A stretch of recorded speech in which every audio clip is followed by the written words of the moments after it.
Hello friends, welcome to దేవాంష్క stories world. ఇప్పుడు మీరు వినబోతుంది వరుదిని పరిణయం స్టోరీలోని 60వ భాగం. యాక్చువల్గా ఏం జరిగిందంటే, రోహన్ శ్రావ్యతో కలిసి బయటికి వెళ్ళిన సమయంలో ఒకరు నల్లటి కుండలు పక్క నుంచి తీసుకువెళ్ళడం చూసి శ్రావ్యని ఉండమని చెప్పి అతని దగ్గరికి వెళ్ళి, ఆ కుండలేంటి అని అడిగితే, స్వచ్ఛమైన తాటి కళ్ళు బాగుంటాయి బాబు, తాగుతారా అని అడిగితే, తాగుతా అని రోహన్ ఎగిరి చిన్న కుండ తాగగానే టేస్ట్ బాగా నచ్చి, ఇంకొకటి ఇవ్వరా అని అడిగితే, వద్దు బాబు, ఇది మత్తు ఎక్కువగా ఉంటుంది అని అనగానే, ఓహో, విలేజ్ మందా ఇది, నేను చాలాసార్లు విన్నాను కానీ తాగలేదు అని నవ్వుకుంటూ అనుకున్న రోహన్కి శ్రావ్య పిలుపు వినిపించటంతో, అమ్మో, దీనికి తెలిసిందంటే చంపేస్తుంది నన్ను అని అనుకుని, ఇవి ఎక్కడ అమ్ముతారు, సాయంత్రం దొరుకుతాయా అని ఇన్ఫర్మేషన్ మొత్తం అడిగిన రోహన్కి ఊరి చివర కళ్ళుపాక ఉందని తెలిసి ఎగిరి గంతేసినంత పనిచేశాడు మనసులోనే. వెంటనే శ్రావ్య దగ్గరికి వెళ్ళి, విలేజ్ బటర్ మిల్క్ శ్రావ్య, చాలా టేస్టీగా ఉన్నాయి, జస్ట్ కొంచెం తాగేసి వస్తున్నాను, పద వెళ్దాం అని వెళ్తుంటే వెనకే వెళ్ళారు. అలా సాయంత్రం వరుదిని దగ్గర నుంచి పక్కకి వెళ్ళటానికి బయటికి వచ్చిన పార్థుని రోహన్ డైరెక్ట్గా కళ్ళుపాక దగ్గరికి తీసుకువెళ్ళి, బ్రో, ఇది విలేజ్ బటర్ మిల్క్ అంట, తాగుదాము, చాలా బాగుంది, నీకు ఇంకా బాగా నచ్చుతుంది, ఈ టైంలో అయితే నీకు చాలా ఉపయోగం కూడా బ్రో, రా నీకు చూపిస్తాను అంటూ మధ్యాహ్నం ఎవరినైతే కలిసి ఒక స్మాల్ కళ్ళు కుండ ఇచ్చిన అతని దగ్గరికి వెళ్ళి, ఏదో అన్నావు కదా విలేజ్ డ్రింక్ అని, అది ఇవ్వు త్వరగా ఇవ్వు అని 2 చిన్న కుండలు తీసుకొని ఒకటి తను ఒకటి పార్థు చేతిలో పెట్టి, తాగు బ్రో, ఖచ్చితంగా నీకు నచ్చుతుంది అని అన్నాడు పెదవులు నాలుకతో తడుపుకుంటూ కుండ చూస్తూ. పార్థు అనుమానంగా కళ్ళు వైపు చూస్తూ, ఇదేంటి తెల్లగా ఉంది అని అడిగితే, చెప్పా కదా బ్రో, బటర్ మిల్క్ అని అనగానే కళ్ళుపాక అతను అయోమయంగా చూసి, కళ్ళు అని చెప్పబోయేలోపే, ఓ బటర్ మిల్క్నా, ఎప్పుడో ఒకసారి వరూజిని చేసి ఇచ్చింది అని అనుకుంటూ ఆ టేస్ట్ అప్పుడు బాగా నచ్చటంతో ముందు వెనక ఆలోచించకుండా తాగేశాడు. టేస్ట్ డిఫరెంట్గా అనిపించిన నాలుకకి రుచిగా అనిపించటంతో చాలా బాగుంది, ఇంకొకటి ఇవ్వు అంటూ పార్థుని అడిగి మరీ తీసుకొని ఇంకొక కుండ తాగాక, చాలా బాగుంది అని అంటూ పెదవుల దగ్గర కారుతున్న కళ్ళు మోచేతితో తుడుచుకొని రోహన్ వైపు చూశాడు. అప్పటికే రోహన్ పెద్ద కుండ తీసుకొని తాగుతూ ఉంటే పార్థు రోహన్ని చూసి, నాకు అంత పెద్ద కుండ ఇవ్వు అంటూ అది కూడా లేపేశాక మొదటిసారి విలేజ్ సరుకు తాగటంతో తల తిరిగిన ఫీలింగ్ మొదలై, ఇదేంటి నాకు తల తిరుగుతుంది అంటూ రోహన్ వైపు చూసిన తనకి అప్పటికే తిక్కగా బిహేవ్ చేస్తూ హిహిహి అని నవ్వుతూ తూగుతూ ఉన్నాడు రోహన్. పార్థు అందుకు భిన్నంగా ఏమీ లేడు. పైగా మొదటిసారి తాగటంతో కొంచెం ఎక్కువగానే తలకెక్కింది, దానివల్లే సరిగా నిల్చోలేకపోతున్నాడు. పైగా పార్థుకి డ్రింకింగ్ హ్యాబిట్ లేకపోవడంతో పాటు ఎప్పుడో ఒకసారి పార్టీస్లో జస్ట్ ఒక సిప్ మాత్రమే చేసి వదిలేసే అలవాటు ఉండటం వలన విలేజ్ డ్రింక్ వలన పూర్తిగా తలకెక్కిన మత్తు వరూధిని అని తలిచేలా చేయటంతో, నేను వరూధిని దగ్గరికి వెళ్ళాలి అంటూ తూగుతూనే ముందుకు నడిచాడు. ఇంతలో రోహన్ కూడా వరూధిని అని నవ్వుతూ ఉంటే పార్థు టక్కున ఆగిపోయి వెనక్కి తిరిగి తూగుతూ, వరూధిని ఏంటి అని ఆ మత్తులో కూడా రోహన్ వరూధిని పేరు తలవటం నచ్చక మొహం పగలగొట్టి, ఇంకొకసారి వరూధిని అని పిలిచావంటే పగిలిపోతుంది నీకు అని అన్నాడు. అమ్మ అని అరుస్తున్న రోహన్ ముక్కు పట్టుకుని, ఏమైంది బ్రో, ఎందుకు కొట్టావు అని తూగుతూనే అడిగి, కానీ ఏ మాటకు ఆ మాట చెప్పుకోవాలి, వరూధిని సింప్లీ సూపర్బ్ ఉంటుంది తెలుసా, తనలో నాకు నచ్చే ప్లేస్ మాత్రం తన తొండపండు లాంటి పెదవులు అని పై పెద ఎంత ముద్దుగా బొద్దుగా ఉంటుందో దానిని చూసి ఫ్లాట్ అవ్వని వాళ్ళంటూ ఉండరు తెలుసా అంత బాగుంటుంది అని తూగుతూ నవ్వుతూ అన్నాడు. అంతే. ఇంకొక గుద్దు రోహన్ ముక్కు మీద గుద్దిన పార్దు తనే పడబోతుంటే పార్దుని చూసిన పాలేరు పార్దు బాబు అంటూ పట్టుకుని, అయ్యో బాబు, కళ్ళు తాగారా మీరు అని అడిగాడు. అప్పుడే తాగటానికి వచ్చిన అతను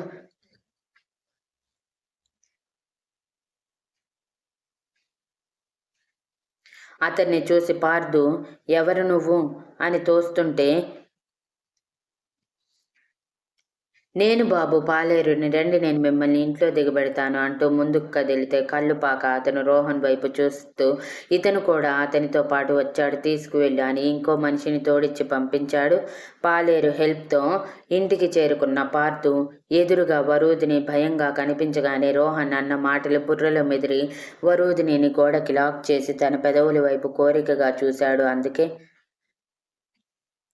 పార్థు గారు, ఏం చేస్తున్నారు మీరు అంటూ భయంగా పార్థు గుండెల మీద చేయి వేసి వెనక్కి తోస్తున్న వరూధిని నడుము చుట్టూ చేయి వేసి, నీ పెదవులు దొండపండులా అంత లావుగా ఉంటాయా అని మత్తుగా తూగుతూ అడిగాడు.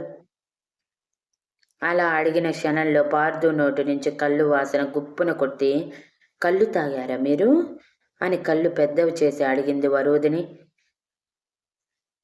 అవును అంటూ వరూధిని పెదవులకి టెంప్ట్ అయ్యి ముందుకు వెళ్ళి పెదవులు అందుకునే చివరి క్షణంలో తన అరచేతిని అడ్డుపెట్టింది వరూధిని.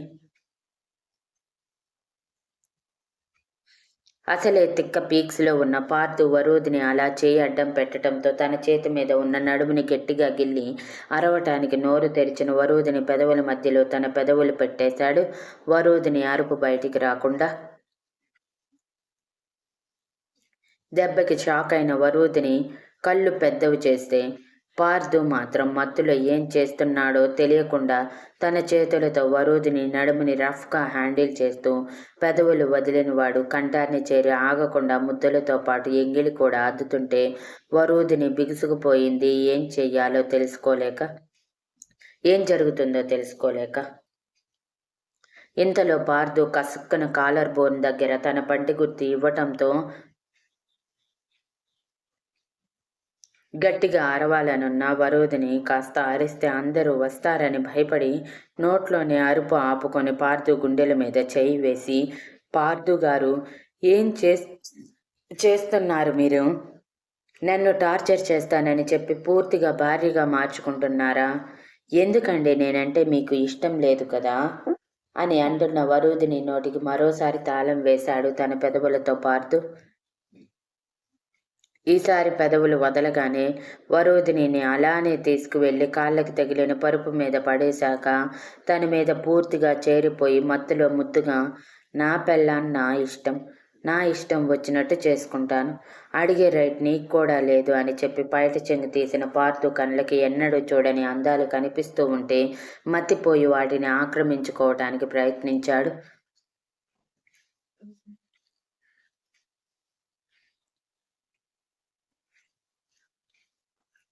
మనం ఇక్కడ కట్ చేసి ఒక్కసారి రోహన్ దగ్గర ఓపెన్ చేద్దాం పదండి. మత్తులో తూగుతూ పిచ్చి పిచ్చి మాటలన్నీ మాట్లాడుతున్న రోహన్ వాయిస్కి ఇంకా నిద్రపోని శ్రావ్యకి వినిపించటమే, ఏంటి వీడి ఇలా వాగుతున్నాడు అని అనుకుంటూ గబగబా హాల్లోకి వెళ్ళిన తనకి పార్థు వరూధిని వైపు వెళ్ళటం చూసి రోహన్ పొజిషన్ చూశాక అర్థమైంది తాగాడని. పీకల దాకా కోపం రావటంతో పళ్ళు నూరుతూ పార్థు వైపు చూసేసరికి అప్పటికే పార్థు వరూధినికి చాలా దగ్గరగా వెళ్ళటంతో, బాబోయ్, వీళ్ళకేదో అయ్యింది అనుకుంటూ రోహన్ని తీసుకుని పెరటి గుమ్మం కూడా వేసి పెరట్లోకి వెళ్ళిపోయిన శ్రావ్య రోహన్ చెంప మీద గట్టిగా కొట్టేసింది. అసలే తూగుతున్న రోహన్ దబ్బున అక్కడ ఉన్న మంచం మీద పడిపోయి, అయ్య బాబోయ్, కొట్టేసిందిరా బాబు, కొట్టేసింది, అసలు అది ఆడదు కాదు, రాక్షసి అని అరుస్తున్న రోహన్ గుండెల మీద చేయి వేసి, ఏం చేశావురా నువ్వు అంటూ కళ్ళు పెద్దవి చేసి అడిగింది శ్రావ్య రోహన్ పైకి లేవకుండా ఆపుతూ. ఏం చేశాను? ఏమీ చేయలేదు అని తిక్కగా నవ్వుతున్న రోహన్ని చూసి కళ్ళు చిన్నవి చేసిన శ్రావ్య, నువ్వు తాగిందే కాకుండా పార్థు గారితో కూడా తాగించావా? నీకున్న అలవాట్లు సరిపోలేనట్టు వేరే వాళ్ళకు కూడా అలవాటు చేస్తున్నావా అంటూ మరో చెంప మీద కూడా కొట్టాక, వేరే వాళ్ళ ఇంటికి వచ్చినప్పుడు కరెక్ట్గా ఉండాలన్న మినిమం కూడా తెలియదా వేస్ట్ ఫెలో అంటూ అరుస్తుంటే రోహన్ కళ్ళు తెరిచి శ్రావ్యని చూసి, శ్రావ్య, మై బుజ్జి గర్ల్ ఫ్రెండ్, దాదా ఇలారా అని నవ్వుతూ చేతులు చేస్తూ అడుగుతుంటే, శ్రావ్య అంత కోపంలోనూ రోహన్ ఎక్స్ప్రెషన్కి నవ్వు వచ్చి చిన్నగా నవ్వుతూ, ఎక్కడికి రావాలి అని అడిగింది.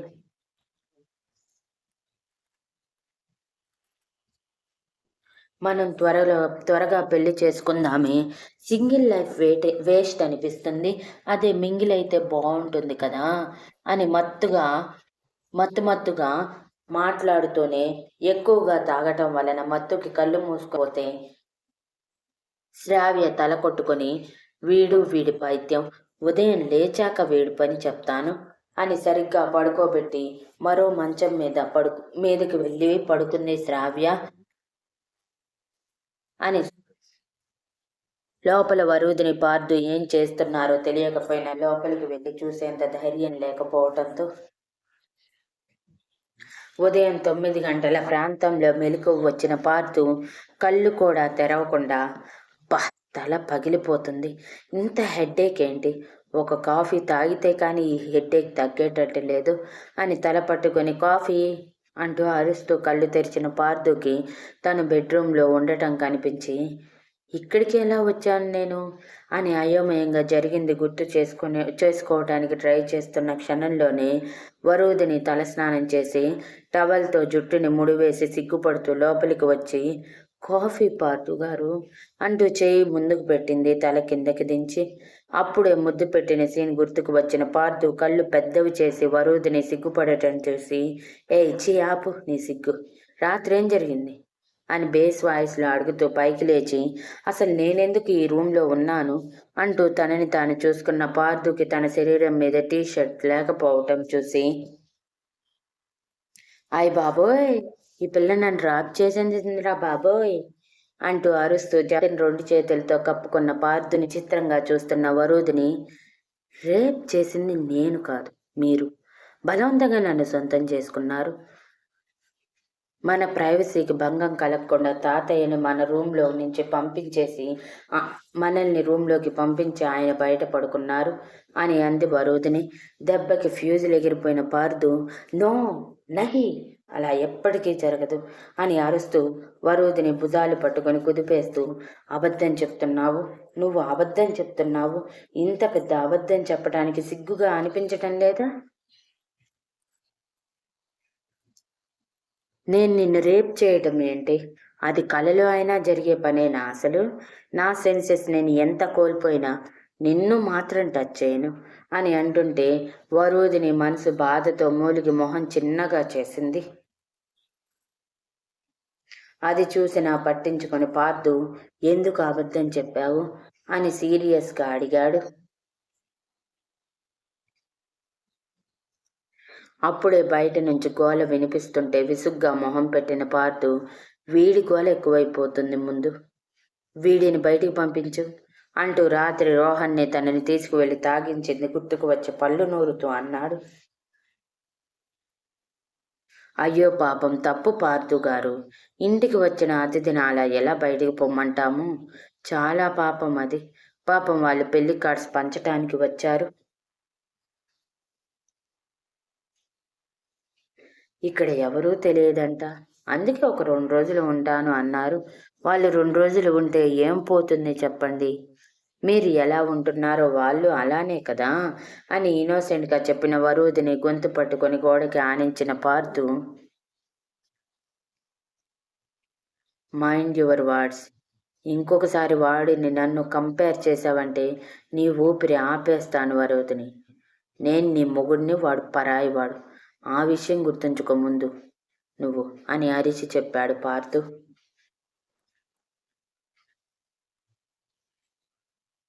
అప్పటికే వరుదిని కళ్ళు పైకి పోతూ ఉంటే పార్థు విసురుగా తనని వదిలేసి, ఒక్కసారంటే ఒక్కసారి కూడా తిన్నగా మాట్లాడటం రాదు, ఎప్పుడు చూడు నాకు కోపం తెప్పించడమే నీ పని అని అంటూ ఉన్నప్పుడే వరుదిని బుస్సున పైకి లేచి, ఎప్పుడు మీకు కోపం రాదో చెప్పండి, అప్పుడే మాట్లాడతాను. ఎప్పుడు చూసినా కసుబుస్సులాడుతూనే ఎదుటి మనిషిని కొట్టటం, లేదంటే ఇదిగో ఇలా భయపెట్టడం మాత్రం బాగా వచ్చు మీకు అని ముక్కు చేతితో చెప్పి,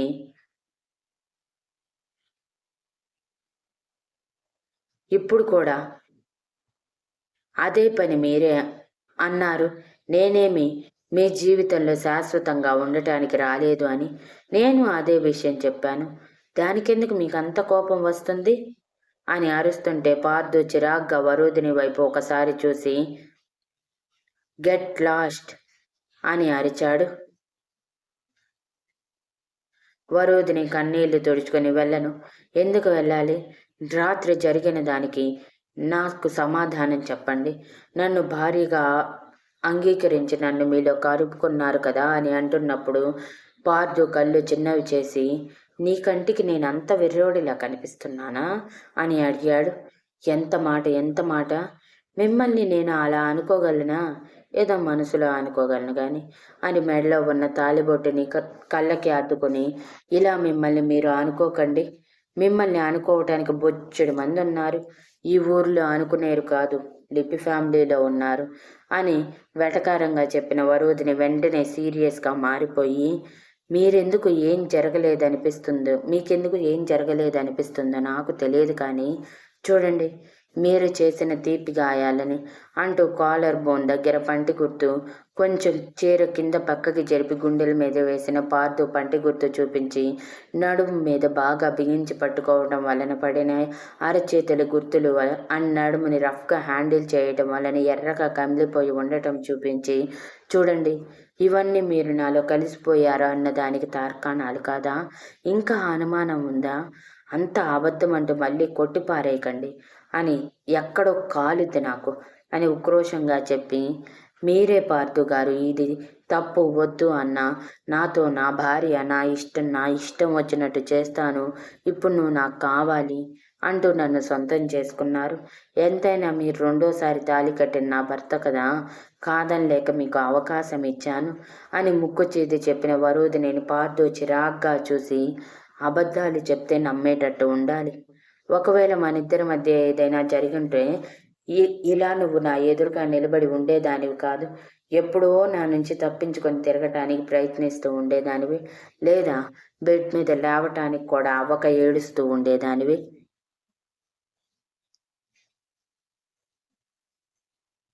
పైగా నీ బాడీ స్ట్రక్చర్ ఇలా అయితే సేఫ్గా ఉండేది కాదు. బికాజ్ నీ మీద నా కోపం గొంతు దాకా ఉంది. ఆ కోపం ఎంత పీక్స్లో చూపించేవాడినో నీ శరీరమే చెప్పుండేది. కాబట్టి నా దగ్గర నాటకాలు ఆడకుండా నోరు మూసుకొని బయటకు వెళ్ళి వాళ్ళకి సిటీలో ఉన్న హోటల్లో రూమ్ తీసుకొని అక్కడే ఉండవని చెప్పు. నేను 10 నిమిషాల్లో వాడిని కలవటానికి వస్తాను.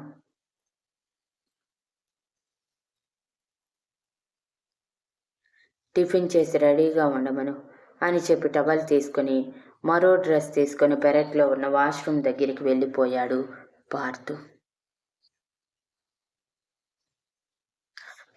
వెళ్ళిపోయాక వరుదిని పళ్ళు కొరుకుతూ, ఇది చెప్పింది మొత్తం ఎలా అబద్ధం అనుకుంటారు? ఒక్క క్షణం కూడా నిజం అనిపించలేదా అంటూ జరిగింది గుర్తు చేసుకుంది వరుదిని.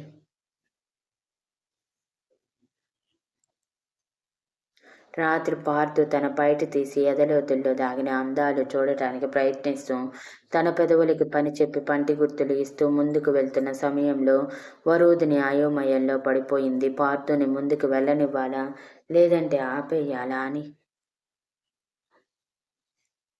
ఒకవైపు పార్థు తన భర్త తన సొంతమయ్యే క్షణం వచ్చినప్పుడు ఆపద్దని మనసు చెప్తున్నా, తాగిన మత్తులో ఇదంతా చేస్తున్నాడు, ఉదయం లేచాక మళ్ళీ నీదే తప్పంటాడు, అవసరమా నీకు అని బుద్ధి హెచ్చరిస్తూ, నిన్నింకా భారీగా ఆ మనిషి ఒప్పుకోలేదు అని అంతరాత్మ కూడా హెచ్చరించటంతో పార్థు గారు అంటూ గుండెల మీదకి చేరిన పార్థుని విసురుగా తోసేసి బయట సరిచేసుకొని ఏం చేస్తున్నారు మీరు అని అంటున్నప్పుడే కళ్ళు పడని పార్థు సడన్గా వాంతింగ్ చేసుకున్నాడు. అయ్యో అంటూ వరూధిని కంగారుగా పార్థు గారు అంటూ దగ్గరికి వెళ్ళేలోపు పొట్టలోదంతా కక్కేసిన పార్థు నీరసంగా వేలాడబడిపోతూ తల మొత్తం తిరిగిన ఫీలింగ్ వస్తుంటే, వరు నాకు భూమి మొత్తం గుండ్రంగా తిరిగినట్టు అనిపిస్తుంది. నువ్వు కూడా గుండ్రంగా తిరుగుతున్నావు ఎందుకు? స్ట్రైట్గా నిలబడు అని ముద్దుగా మాట్లాడుతుంటే వరూధిని తల కొట్టుకుని ఇక పార్థు సెన్సెస్ పూర్తిగా కోల్పోయాడని అర్థం చేసుకుని అక్కడే వదిలేస్తే ఏదేదో చేసేలా ఉన్నాడని ఒక్కడినే రూమ్లో పడేస్తే పోతుందనుకుని పాడైపోయిన పరుపుని పక్కకి తీయటానికి పార్థుని లేపి సోఫాలో పడేసి ఆ పరుపు తీసి పక్కకి వేశాక రామయ్య గారిని బయటికి పిలిచి, మీరు సోఫాలో పడుకుందరు తాతయ్య, ఈ ఒక్కరోజుకి అడ్జస్ట్ అవ్వండి అంటూ కష్టంగా పార్థుని మోసుకొని లోపలికి తీసుకువెళ్ళిన వరూధిని డైరెక్ట్గా వాష్రూమ్లోకి తీసుకువెళ్ళి టీషర్ట్ మీద వాంతింగ్ చేసుకోవడంతో ఆ టీషర్ట్ కూడా తీసేసి ఫేస్ వాష్తో పాటు బాడీ కూడా వాష్ చేసి సేఫ్గా తీసుకువచ్చి బెడ్ మీద ల్యాండింగ్ చేశాక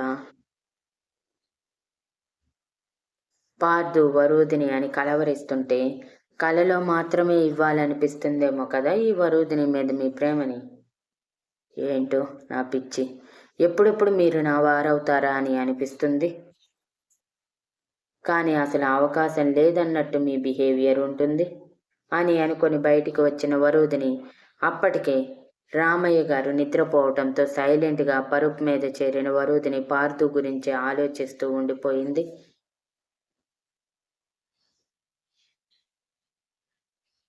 అలా ఉదయం ఆ రోజు గురువారం కావటంతో తలస్నానం చేసి దీపం పెట్టిన వరూధిని అప్పుడే పార్థు కాఫీ అని అరవటంతో గబగబా కాఫీ తీసుకుని గుమ్మం వరకు వచ్చి, అవును రాత్రి జరిగింది ఈయనకి గుర్తుందా? గుర్తు లేకపోతే మాత్రం ఒక ఆట ఆడుకోవచ్చు. నన్ను రాత్రి భయపెట్టారు కదా అనుకొని సిగ్గుపడుతూ లోపలికి వెళ్ళింది. తర్వాత జరిగింది మీకు తెలుసు కదా. Thank you for